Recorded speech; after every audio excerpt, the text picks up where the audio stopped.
ଲୋକପ୍ରିୟ ଗୀତଟି ସଭିଙ୍କ କାନରେ ପଡ଼ିଥିବ। 90 ଦଶକରେ ମଦ ବିରୋଧରେ ଦୂରଦର୍ଶନରେ ପ୍ରସାରିତ ଏହି ସଚେତନତା ଧର୍ମୀ ଗୀତକୁ ଆଜି ବି ଗୁଣୁଗୁଣୁଥାନ୍ତି ଅନେକ ଲୋକ। 1999 ମସିହାରେ ଏହି ଗୀତ ଜରିଆରେ ବେଶ୍ ଲୋକପ୍ରିୟତା ହାସଲ କରିଥିଲେ କୋରାପୁଟ ଜିଲ୍ଲା ଦଶମନ୍ତପୁର ବ୍ଲକ ମୁଜାଙ୍ଗ ପଞ୍ଚାୟତର କିଲାର ଗ୍ରାମର ଦୁଇ ଜାଁଳା ଭାଇ ଶାନ୍ତି ପ୍ରକାଶ ଏବଂ ଜ୍ୟୋତି ପ୍ରକାଶ।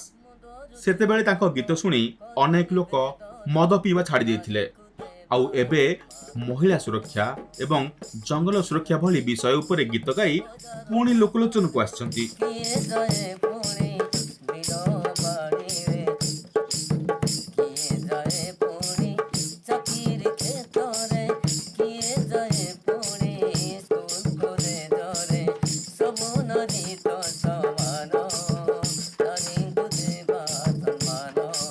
ଦୁଇ ଭାଇ ଏବେ ନିଜ ଗାଁ କେଲାରେ ରହୁଥିବା ବେଳେ ଅସ୍ଥାୟୀ ଭାବେ ନାଲ୍କୋରେ କାର୍ଯ୍ୟ କରୁଛନ୍ତି।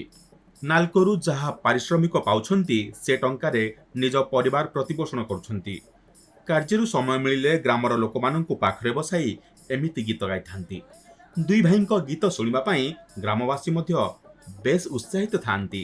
ତେବେ ବିନା କୌଣସି ଇନ୍ଷ୍ଟ୍ରୁମେଣ୍ଟରେ କେବଳ ଢୋଲ ଆଉ ଝୁମକା ବଜାଇ ଏଭଳି ସୁନ୍ଦର ଗୀତ ଗାଇପାରୁଥିବା ବେଳେ ଯଦି ଜିଲ୍ଲା ପ୍ରଶାସନର କିଛି ସାହାଯ୍ୟ ଓ ସହଯୋଗ ମିଳନ୍ତା ତେବେ ଆଗାମୀ ଦିନରେ ଶାନ୍ତି ପ୍ରକାଶ ଓ ଜ୍ୟୋତି ପ୍ରକାଶ ଆହୁରି ଭଲ ଗୀତ ନିଶ୍ଚୟ ଗାଇପାରିବେ।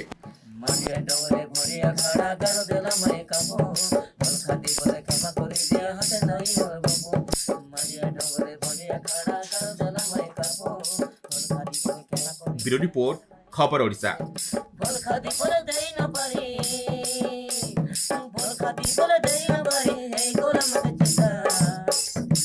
समझ आंधे बुआ कथा को के बने दाई करता बोल के कोई भी यारी खेताई बेबे मुई।